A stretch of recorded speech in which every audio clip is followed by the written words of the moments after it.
The sound of shattering glass isn't loud. It's a sharp, crunching noise, like stepping on dry leaves in autumn. Only heavier. That was the sound $4,500 made when it hit the stone hearth of my fireplace. My father, Robert, stood over the wreckage, his chest heaving, his face a mask of self-righteous fury.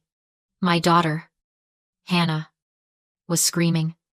A high, thin sound that cut straight through the sudden silence of the room. Beside her, my 12-year-old nephew, Caleb, stood with the torn packaging of the ProArt tablet at his feet, looking not sorry, but annoyed that his new toy was broken. He had ripped it open minutes ago, claiming he needed it for gaming. And when I demanded he give it back, my father had intervened, not to discipline the thief, but to destroy the evidence. You're selfish. Melissa, he shouted, pointing a shaking finger at me.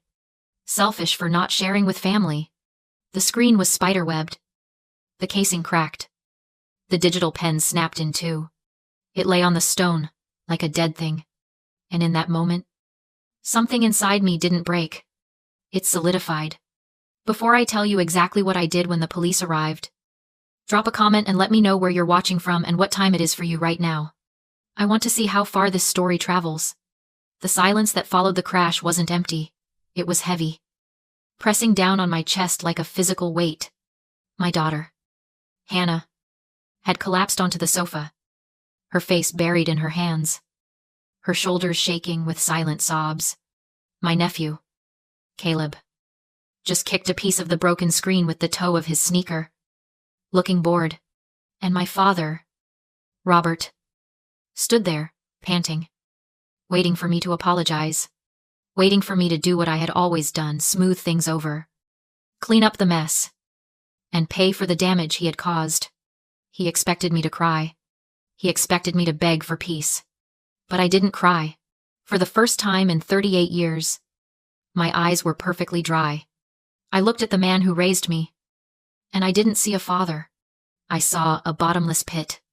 For years, I had been operating under a delusion, a secret contract I had signed with myself when I was a child. I call it the trap of buying love. I truly believed that if I just gave enough, if I paid enough bills, if I solved enough problems, eventually, I would purchase my way into their hearts. I thought that if I covered their country club membership, they would finally see me as worthy. I thought that if I paid their health insurance premiums every month, they would finally treat me with the same adoration they gave my brother, Jason. I had treated their affection like a vending machine if I just put enough coins in. The love would have to drop out eventually. Looking at the shattered remains of $4,500 worth of technology on my floor, I finally understood the math. The machine was broken. It had always been broken. I wasn't their daughter. I was their sponsor. And they didn't respect me for it. They despised me for it. They saw my generosity not as love, but as a weakness to be exploited. The smashed tablet wasn't just an accident or a fit of rage. It was a message. It said, "You are nothing to us but a resource, and we can break you whenever we want." I took a slow breath, the air tasting metallic. I pulled my phone from my pocket. My hands were steady. I didn't call my brother to mediate. I didn't call my mother to complain. I dialed 3 digits. 911. What is your emergency? I need to report a domestic disturbance and significant destruction of property, I said, my voice sounding like it belonged to a stranger. My father has become violent in my home. Robert's eyes went wide. You wouldn't dare, he hissed. I didn't answer him. I walked past him, stepping over the debris of my daughter's dreams, and sat down at my desk in the corner of the room. I opened my laptop. The screen glowed to life, illuminating the dark room.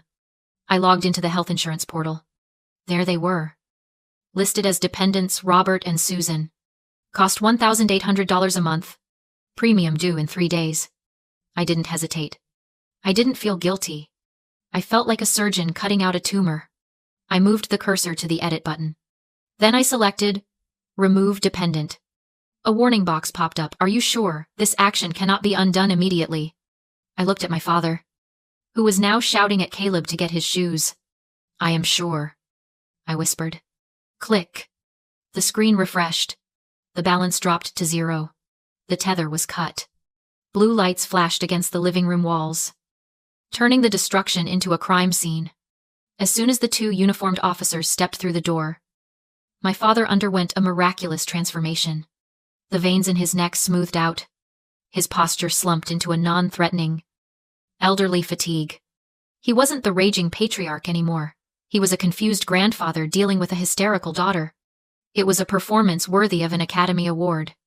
Officer, I am so sorry you were called out here, he said, his voice trembling just enough to sound frail. It was just a family misunderstanding. My grandson was playing, and things got out of hand. My daughter. She's very emotional. Then my brother, Jason, stormed in through the front door. He didn't look at the shattered equipment. He didn't look at his niece, who was still wiping her eyes. He walked straight to Caleb and hugged him, glaring at me over his son's shoulder. You called the cops on a 12-year-old, Jason spat. Are you insane? Melissa, you're traumatizing him over a toy. It's not a toy, I said, my voice ice cold. It is a professional workstation. It's a screen, Robert laughed. A short, dismissive bark. I'll give you $50 for it. Let's be done with this nonsense. This is what I call the golden child pathology. Watching Jason comfort his son while ignoring the crime was a masterclass in entitlement. Jason was raised to believe the world owes him everything, simply because he exists. He wasn't defending Caleb because he's a good father. He was defending the family hierarchy. In his world, his son's momentary desire to play a game was more important than my daughter's artistic future. To them, my property was public domain, and my boundaries were insults. I turned to the officer. The item destroyed is a Pro Art Studio tablet and workstation. The retail value is $4,500. In this state, destruction of property exceeding $1,000 is not a misunderstanding. It is felony, criminal mischief. The word felony sucked the air out of the room. The officer stopped writing. Jason stopped coddling Caleb. My father's jaw dropped. I want to file a formal report, I said, and I want to press charges. They left in silence, escorted out by the police. But the war had just begun. The next morning, I didn't go to work. I went to the office of a family law attorney named Sarah, a woman known for being a shark in a silk blouse. I laid everything out on her desk, the photos of the smashed tablet, the police report number, and then the bank statements. I want to sue for damages, I told her, but I want to document everything else, too. We pulled the records. For 5 years, I had paid $1,800 a month for their health insurance and country club dues. That was over $100,000. My lawyer whistled low. We are going to draft a demand letter that will make their heads spin, she promised. 2 days later, the second bomb dropped. My mother went to the pharmacy to pick up her monthly prescriptions. When the pharmacist ran her card, it came back, inactive. My phone exploded. My mother left a voicemail that started with sobbing and ended with screaming. How could you? You're killing us. You're leaving us to die. I listened to it once. Then I saved it to a folder marked evidence. I didn't feel guilty. I felt like a general surveying the battlefield, realizing for the first time that I had the bigger guns. The conference room in Sarah's office smelled of lemon polish and expensive coffee. It was a sterile, cold environment. The kind of place where lives are deconstructed into billable hours and court filings. I sat across from Sarah, watching her arrange a new stack of documents on the mahogany table.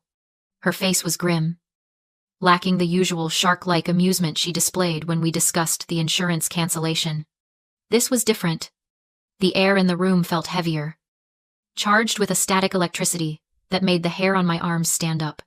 We found something during the forensic audit, Sarah said, her voice low and serious. I pulled your full credit history and cross-referenced it with the joint accounts you thought were closed 10 years ago. Melissa, Look at this. She slid a thick file across the table. I opened it. It was a credit report. But it wasn't mine, at least. It didn't look like mine. There were lines of credit I didn't recognize. A business loan for $20,000. 3 maxed out credit cards, totaling $15,000. All opened in the last 2 years. All referencing an address I hadn't lived at since college, my parents' house. What is this? I asked. Though a sick, cold feeling in my gut told me I already knew. Your father never removed you from the joint account you opened when you were 18. Sarah explained. Technically, your name was still attached. He used that link to leverage your credit score, which is excellent to secure funding for Jason's business ventures. Jason's credit is shot. Melissa. He's been bankrupt for years. Your father has been using your identity to keep your brother's failing company afloat. The room seemed to tilt. For a moment, I couldn't breathe. It wasn't just the smashed tablet. It wasn't just the emotional neglect. It was financial cannibalism. My father had literally been eating away at my financial future to feed his golden child. The successful brother I had spent my life envying was a fraud. Subsidized by my own credit rating. Is this legal? I whispered. No, Sarah said. This is identity theft and wire fraud, federal felonies. This isn't a civil dispute anymore. If we go to the district attorney, your father faces 5 to 10 years in federal prison. That was when it hit me. This wasn't leverage in a family dispute. This was the nuclear option. My father had gambled his freedom on the belief that I would never look too closely or that I'd stay quiet to protect the family name. He bet his life on my submission. $35,000 of debt. Taken out in my name to fund Jason's failures. They hadn't just broken a tablet. They had been breaking my life for years. He stole from me. I said. Yes. Sarah replied. And now you choose. Civil settlement or criminal charges. If we file criminally, he will be arrested. I don't want a trial, I said calmly. I want this over. So we scheduled mediation. When my parents and Jason arrived, they acted annoyed, not afraid. My father offered $500 and demanded an apology, until Sarah slid 3 documents across the table: the police report, the photos, and my credit report. The color drained from his face. This is a misunderstanding, he stammered. You had permission to buy groceries when I was 18. I said. You did not have permission to take out $35. 0 inches. Loans in my name at 38. That's identity theft. And it's federal. For the first time, he looked small. What do you want? He whispered. $65,000. I said. To cover the tablet. Legal fees. Therapy for my daughter. And every dollar you stole. Pay it today, or we call the DA. My mother cried. Jason protested. I didn't blink. Sarah slid the settlement forward. It included full payment and a permanent restraining order. No contact with me or my child. Ever. 1 violation. And criminal charges would follow. If I sign this, my father said, shaking, I lose my daughter. You lost your daughter when you chose to victimize her mother. I replied. Now you're just losing your victim. He signed. 3 days later. $65. 000 hit my account. I put most of it into a trust for my daughter's art education. The rest went into rebuilding our home, removing the fireplace where the glass shattered and replacing it with a sunlit reading nook. The house stopped feeling like a crime scene and became a sanctuary. I haven't spoken to them since. They don't miss me, they miss what I provided. Cutting ties wasn't a tragedy. It was a graduation. Family isn't blood. It's peace. It's safety. It's choosing your child over people who hurt her. I blocked my parents. I blocked my brother. The canvas was clean. And for the first time, I held the brush. If you were in my place, would you have taken the settlement or sent him to prison?